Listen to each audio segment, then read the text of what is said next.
Assalamu alaikum. Welcome back.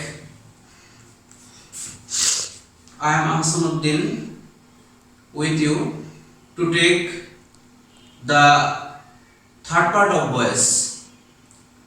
Today I am going to begin the roles of voice on assertive sentence again. Okay, let's begin the class.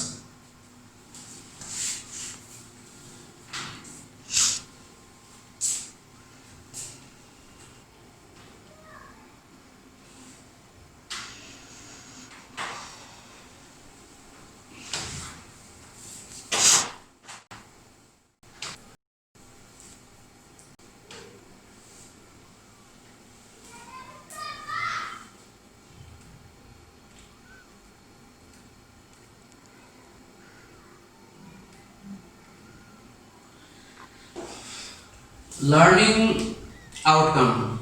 By the end of the lesson, the SS will be able to know the structures of modals, verb and bare infinitive. Illustrate examples of reflexive pronoun and exceptional preposition. Practice voice of quasi-passive and passive to active. আজকের ক্লাসের শিক্ষণফল হলো এই ক্লাসটি শেষে আমার শিক্ষার্থীরা modals verb ও bear ইনফিনিটিভের গঠনগুলো জানতে পারবে, রিফ্লেক্সিভ প্রোনাউন ও ব্যতিক্রমী প্রিপোজিশনের উদাহরণ ব্যাখ্যা করতে সক্ষম হবে এবং পসিভ প্যাসিভ ও প্যাসিভ থেকে অ্যাক্টিভ ভয়েসের অনুশীলন করতে সক্ষম হবে। তো আমি পরবর্তী স্লাইডে যাচ্ছি।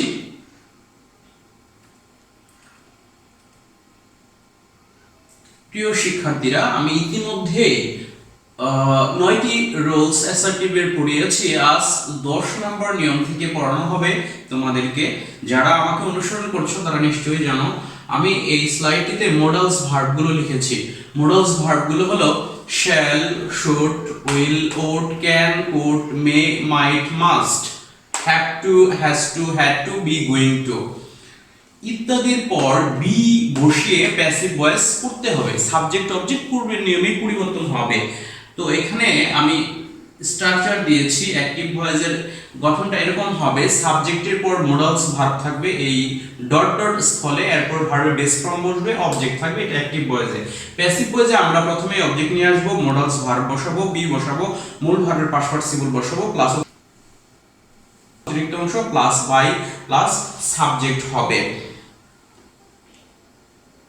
তো আমরা মডালস ভার্বের অ্যাক্টিভ থেকে প্যাসিভ ভয়েসের উদাহরণ দেখব। প্রথম এক্সাম্পলটা লক্ষ্য করো, I can not give you so much money. এটা অ্যাক্টিভ ভয়েস আছে। এই বাক্যে আই হলো subject, can not give modals যুগে ভার্ব, ইউ হচ্ছে অবজেক্ট, সো মাচ মানে অতিরিক্ত অংশ।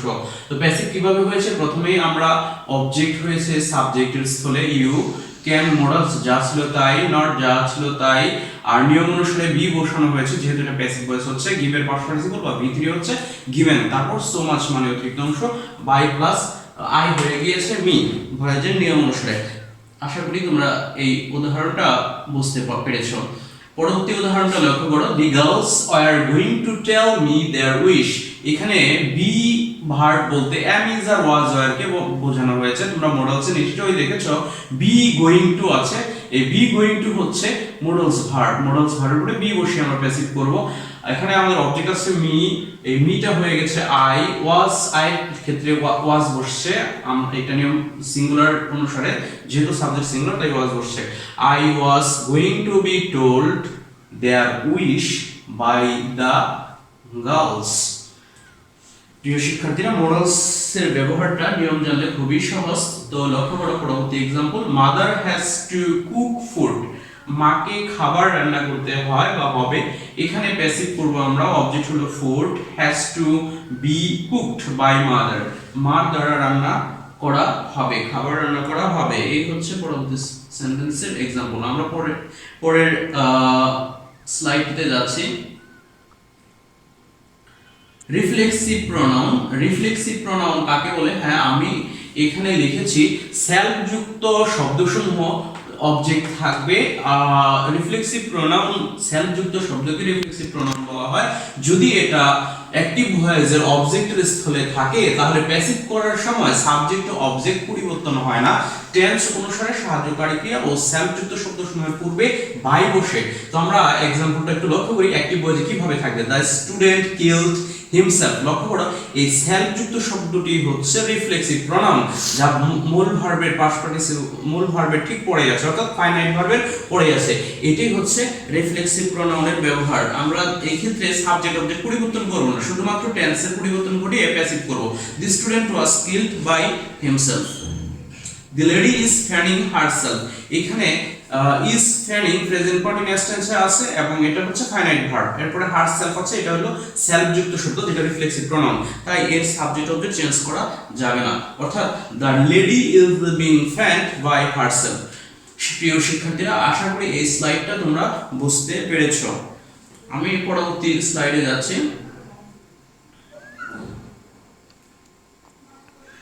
বেয়ার ইনফিনিটিভ আমরা কিভাবে বুঝবো? বেয়ার ইনফিনিটিভ হচ্ছে, বেয়ার শব্দের অর্থ হচ্ছে শূন্য, ইনফিনিটিভ হচ্ছে অস্বাভাবিক ক্রিয়া।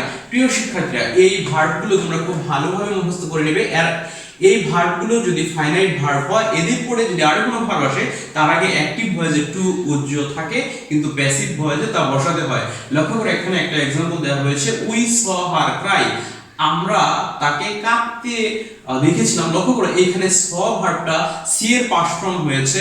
এখানে সি এই ভার্বটার স হচ্ছে পাস্ট ফর্ম, এটা হচ্ছে ফাইনাইট ভার্ব। এটার পরে ক্রাই, ক্রাইয়ের পরে কিন্তু টু হওয়ার কথা ছিল কিন্তু টুটা নেই, এটাই বেয়ার ইনফিনিটিভ। প্যাসিভ ভয়েসে এখানে অ্যাক্টিভ ভয়েসে টুটা সাইলেন্ট আছে আর প্যাসিভ ভয়েসে সেই টুটা বসাতে হয়েছে। লক্ষ্য করো হারের সাবজেক্ট কেস শি, টেন্স অনুসারে ওয়াজ বসেছে, she was, সি এর past participle seen, she was seen to cry by, we হয়েছে as, নিয়ম অনুসারে। she pleased me sing a song। সে আমাকে গান গেয়ে সন্তুষ্ট করেছিল। এখানে আমরা এটা অ্যাক্টিভ ভয়েসে আছে, এটা প্যাসিভ কি হবে একটু লক্ষ্য করি। মি এর সাবজেক্টিভ কেস হয়েছে আই, মি এর সাবজেক্টিভ কেস হয়েছে I was pleased to sing a song by her। নিয়ম অনুসারে বসেছে। আশা করি তোমরা এই স্লাইডটা বুঝতে পেরেছো। আমরা পরবর্তী স্লাইডে যাব।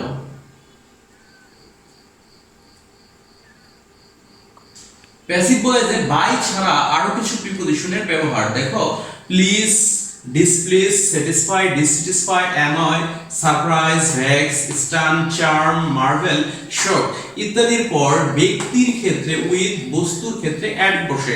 ইন্টারেস্ট, কন্টেন এর পর ইন এবং নো এর পর টু বসে। তো আমরা এই ভার্বগুলো মুখস্থ করে নিব। প্লিজ ভার্বের অর্থ হলো সন্তুষ্ট করা, আর যদি প্লিজ অ্যাড ভার্ব হয় তার অর্থ হবে দয়া করে।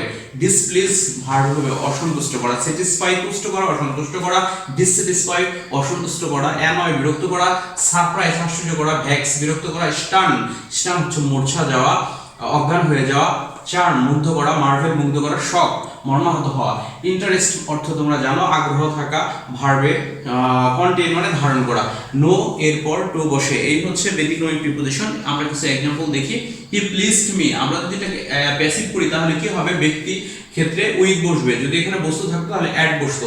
তাহলে নিয়ম অনুসারে আই বসছে, পাস্ট ইনডিফিনিট বিধায় ওয়াজ বসছে, প্লিজড এর পাস্ট পার্টিসিপল প্লিজড, এবং উইথ বসছে যেহেতু হিমটা হচ্ছে ব্যক্তিবাচক, তাই ব্যতিক্রমী প্রিপজিশন বাইয়ের পরিবর্তে উইথ বসছে। আশা করি তোমরা এই एग्जांपलটা বুঝতে পেরেছো। হিজ বিহেভিয়ার ডিসপ্লিজড মি, এখানে মি এর সাবজেক্টিভ কেস আই, যারা নিয়মটা ইতিমধ্যে পড়েছো তারা জানো। ওয়াজ টেন্স অনুসারে past indefinite tense, displeased at his behaviour, যেহেতু তার আচরণ বস্তুবাচক তাই অ্যাট বসেছে। তো আমরা পরবর্তী স্লাইডে যাব।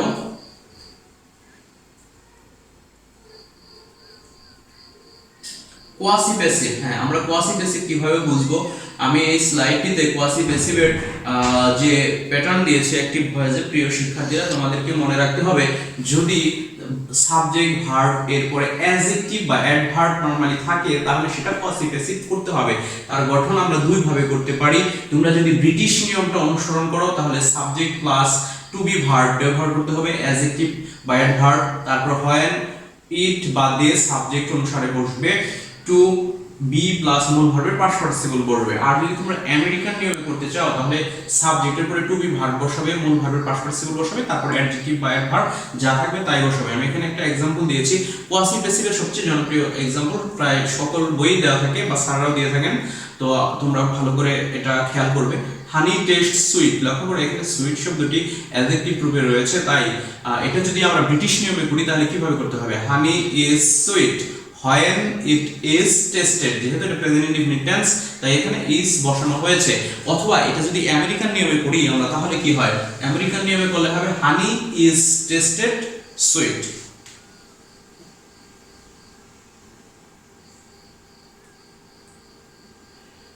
প্রিয় শিক্ষার্থীরা, এখানে আরেকটি গুরুত্বপূর্ণ নিয়ম দেওয়া হয়েছে, এই নিয়মটা তোমরা খুব ভালো করে পড়ে নেবে।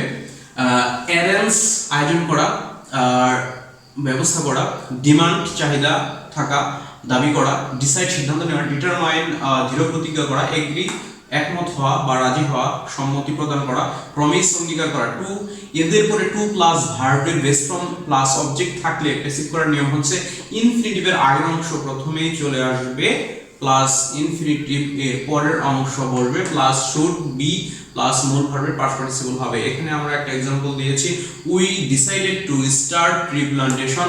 লক্ষ্য করো ইনফিনিটিভের আগের অংশ এখানে কি রয়েছে?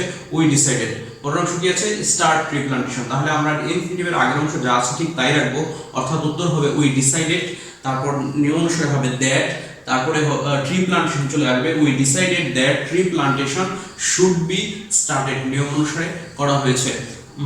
আশা করি এই নিয়মটা মনোযোগ দিয়ে দেখলে তোমরা বুঝতে পারবে ইনশাআল্লাহ। আমরা পরবর্তী স্লাইডে যাব, অর্থাৎ অবজেক্টবিহীন সেন্টেন্সকে অ্যাক্টিভ ভয়েস করার নিয়ম। কোনো প্যাসিভ, এটা অনেক গুরুত্বপূর্ণ একটি নিয়ম, তোমাদের পরীক্ষায় মাঝে মাঝে প্রায় বেশিরভাগ ক্ষেত্রে প্যাসিভ টু অ্যাক্টিভ আসে, তাই এই নিয়মটা খুব ভালো করে তোমাদেরকে মনে রাখতে হবে। কোনো প্যাসিভ ভয়েসে এজেন্ট বা সাবজেক্ট উজ্জ্ব থাকলে অ্যাক্টিভ ভয়েস এ রূপান্তরিত করতে নিচের শব্দগুলো সাবজেক্ট হিসেবে ব্যবহৃত হয় অর্থানুসারে। হ্যাঁ, মনে রাখতে হবে অর্থানুসারে। Someone, somebody, people, we, the government, circumstances পরিস্থিতি, স্টর্ম, ঝড় ইত্যাদি। তো আমি এখানে কিছু উদাহরণ দিয়েছি, লক্ষ্য করো। My purse has been stolen, আমার পার্সটি চুরি হয়ে গেছে, টাকার ব্যাগটি চুরি হয়ে গেছে। এখন কার দ্বারা চুরি হয়েছে এখানে উল্লেখ নেই, সুতরাং আমাকে ধরে নিতে হবে। আমি সাবজেক্ট হিসেবে কি ধরে নিয়েছি? সামওয়ান। এখানে সামবডি বা কামাল, জামাল, রহিম, করিম, এথিব অনেক সাবজেক্ট দেওয়া যায় অর্থ অনুসারে। যেহেতু এটা has been student present perfect টেন্সের প্যাসিভ ভয়েস, তাই আমরা অ্যাক্টিভ করার সময় বিনটা উঠিয়ে দিয়েছি, হ্যাজ স্টোলেন বসেছে। মাই পার্স সাবজেক্ট ছিল, অবজেক্ট হয়েছে। I was born in 1995, আমি 1995 সালে জন্মগ্রহণ করেছিলাম।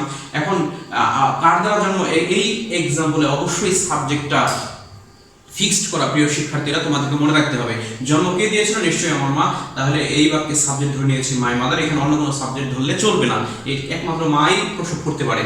আর বর্নের পাস্ট ফর্ম হচ্ছে প্রসব করা, তোমরা জানো। বিয়ারের পাস্ট ফর্ম হচ্ছে বোর, সেটা বসানো হয়েছে। আই হয়ে গেছে মি, এবং ইন 1995 সময়বাচক শব্দ বসানো হয়েছে। প্রিয় শিক্ষার্থীরা, আজকের ক্লাসে যে রোলগুলো ছিল তোমরা খুব মনোযোগ দিয়ে পড়বে, আশা করি এই ক্লাসটি থেকে তোমরা উপকৃত হবে। আমি আমার ক্লাসের শেষের দিকে চলে এসেছি। প্রিয় শিক্ষার্থীরা, see you the next week, পরবর্তী সপ্তাহে তোমাদের সাথে দেখা হবে। সেই পর্যন্ত সকলেই ভালো থাকো। আর ক্লাসগুলো তোমরা যদি মনোযোগ দিয়ে দেখো আশা করি তোমরা উপকৃত হবে। আগামী সপ্তাহে আবার দেখা হবে। সেই পর্যন্ত সকলেই ভালো থাকো। আসসালামু আলাইকুম।